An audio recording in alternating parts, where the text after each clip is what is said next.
Hi dear friends, mind mirror with സമീറയിലേക്ക് എല്ലാവർക്കും സ്വാഗതം. ഇന്ന് ഞാൻ നിങ്ങളോട് സംസാരിക്കാൻ പോകുന്ന വിഷയം ഇപ്പോൾ ആളുകൾക്ക് വളരെ റിലേറ്റ് ചെയ്യാൻ കഴിയുന്ന ഒന്നാണ്. കുടുംബം, വിവാഹം, പ്രണയം, സൗഹൃദം, ജോലിസ്ഥലം എന്ന് വേണ്ട എവിടെയും ഇത് സംഭവിക്കാം. അതെന്താണെന്നറിയോ? സൈലന്റ് ട്രീറ്റ്മെന്റ്, സംസാരിക്കാതെ ശിക്ഷിക്കുന്നവരുടെ മനഃശാസ്ത്രം. ഫ്രണ്ട്സ്, ചില മുറിവുകൾ കണ്ണുകൊണ്ട് കാണാൻ കഴിയില്ല, പക്ഷേ അവയാണ് ഏറ്റവും കൂടുതൽ നമ്മളെ വേദനിപ്പിക്കുന്നത്.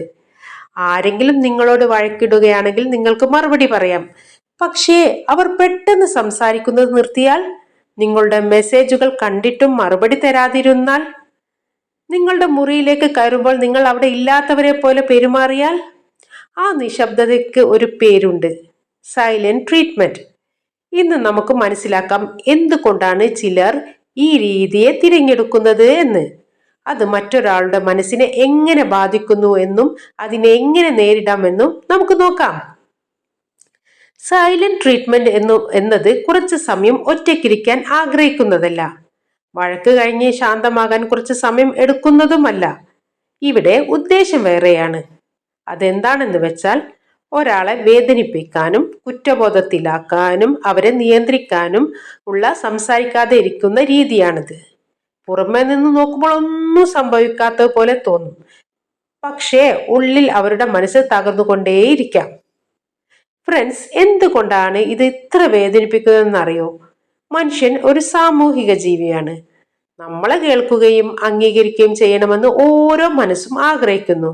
പക്ഷേ ആരെങ്കിലും നമ്മളെ പൂർണ്ണമായി അവഗണിക്കുമ്പോൾ മനസ്സിലൊരു ചോദ്യം ഉയരും. അതെന്താണെന്നറിയോ?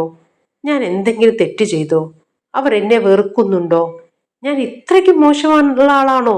അങ്ങനെ സ്വയം നമ്മൾ നമ്മളെ തന്നെ സംശയിക്കാൻ തുടങ്ങും. ഇനി എന്തുകൊണ്ടാണ് ചിലർ ഈ രീതി തിരഞ്ഞെടുക്കുന്നതെന്ന് നോക്കാം. എല്ലാവരും ഒരേ കാരണത്താൽ സൈലന്റ് ട്രീറ്റ്മെന്റ് ചെയ്യില്ല. ചില കാരണങ്ങൾ എന്താണെന്ന് വെച്ചാൽ, ഒന്നാമത് സ്വന്തം വികാരങ്ങൾ തുറന്നു പറയാൻ ബുദ്ധിമുട്ട്. രണ്ടാമത് കോപം നേരിട്ട് പ്രകടിപ്പിക്കാൻ കഴിയാത്തത്. മൂന്നാമത് മറ്റൊരാളെ നിയന്ത്രിക്കണമെന്ന അതിയായ ആഗ്രഹം. നാലാമത്തത് ഞാൻ സംസാരിക്കാതിരുന്നാൽ അവർ എന്റെ പിന്നാലെ വരും എന്ന പ്രതീക്ഷ. അഞ്ചാമത്തത് ബാല്യത്തിൽ കണ്ട ബന്ധരീതികൾ അറിയാതെ ആവർത്തിക്കുന്നത്. ഇവയിൽ ഓരോന്നും ഓരോ മനുഷ്യരിലും വ്യത്യസ്തമായി കാണാം. ഇത് എങ്ങനെ തിരിച്ചറിയാമെന്ന് നോക്കാം. ഈ ലക്ഷണങ്ങൾ ആവർത്തിച്ച് കാണുന്നുണ്ടോ എന്ന് നോക്കുക, അല്ലെങ്കിൽ ശ്രദ്ധിക്കുക. നമ്പർ 1, ദിവസങ്ങളോളം സംസാരിക്കാതിരിക്കുക. നമ്പർ 2, നിങ്ങളുടെ സന്ദേശങ്ങൾ മനഃപൂർവ്വം അവഗണിക്കുക. നമ്പർ 3, കാരണം ചോദിച്ചാലും ഒന്നും പറയാതിരിക്കുക. നമ്പർ 4, നിങ്ങൾ മാപ്പ് പറയുന്നത് വരെ നിശബ്ദമായി തുടരുക. നമ്പർ 5, മറ്റുള്ളവരോട് സാധാരണ സംസാരിച്ചിട്ടും നിങ്ങളെ മാത്രം അവഗണിക്കുക. ഇവ പതിവായി സംഭവിക്കുന്നുവെങ്കിൽ അത് ആരോഗ്യകരമായ ആശയവിനിമയമല്ല എന്ന് നിങ്ങൾ മനസ്സിലാക്കണം. ഫ്രണ്ട്സ്, സ്നേഹം ഒരാളെ ശിക്ഷിക്കാൻ വേണ്ടിയല്ലോ, സുരക്ഷിതത്വം നൽകാനാണ്.